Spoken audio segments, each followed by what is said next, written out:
I'm Paul Pennicook. I'm Director of Tourism for Jamaica. Well, good morning, and thank you for taking the time to speak to Breaking Travel News.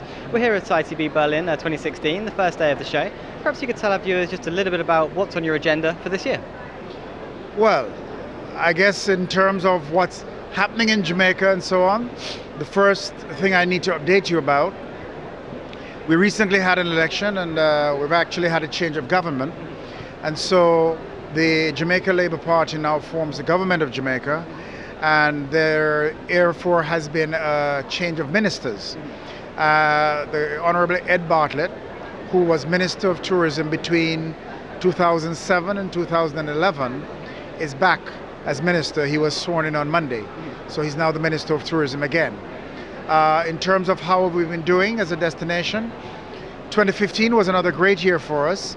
We once again exceeded the 2 million visitor arrival mark. Well, we had 2.1 million stopover visitors and we had 1.6 million cruise visitors. So we had another great year in Jamaica last year, and pretty much most of our major markets performed very well for us. Mr. Bartlett, you mentioned there, very experienced hand in the industry. Do you see any change of direction in the tourism policy under his leadership? I doubt there'll be much change of a direction because, there's one thing about Jamaica, and that is all political parties and everybody is aware of the fact that tourism is very important to the destination. And so regardless of who is in power, that minister makes sure that we get constant growth in the industry, not only growth in arrivals, but growth in investment and growth in employment and all that stuff for the industry. One area you've been particularly successful in of late is the cruise industry. You've been putting a lot of money into the facilities you have on offer there. Perhaps you could bring us up to date with what's on offer there.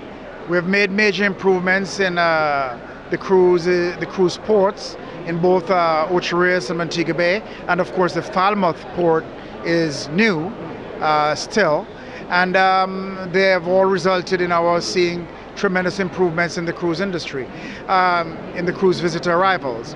And yes, we have been investing a lot in that because the cruise section of the industry is that important to us.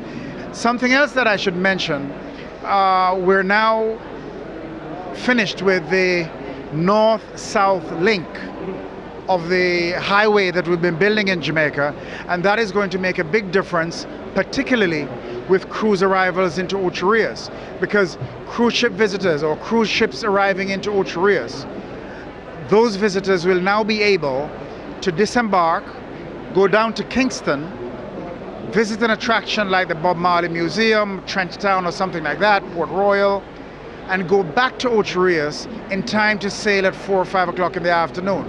So that north-south link of the highway is going to make a tremendous difference to our visitors to the island. So they'll be able to see a great deal more of Jamaica while they're there.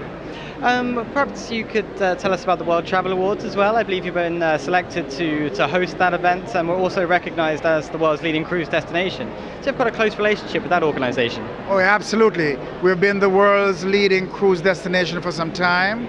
We have been certainly the leading destination in the Caribbean for some time. We have won the leading convention centre for some time, and so we're very pleased that the World Travel Awards is finding its way back to Jamaica, and so we're certainly looking forward to the next staging of it. And just finally, we're here in Germany, in Berlin, as I mentioned. How important is this market for Jamaican tourism? Very important. As a matter of fact, 2016 we're targeting Germany specifically as a market that we want to see new growth from, and we've just been advised that there's some exciting development in the airlift situation, where not that we're getting any more direct flights, we'd love to get some more of those, but the Air Berlin has just put into their system that you can now find Berlin or 30 cities in Germany to Montego Bay in the system, where they connect with American over Miami, because they are now all in one world. But the important point is that you can now find that in the GDS systems, where you can book Montego Bay directly on Air Berlin starting March 1st. So it's easier to get there and it's easier to get around, so you're doing well. We're doing very well, and we're looking forward to growth out of Germany for this year. Thank you very much for taking the time to speak to us this morning. Thank you. Thank you very much.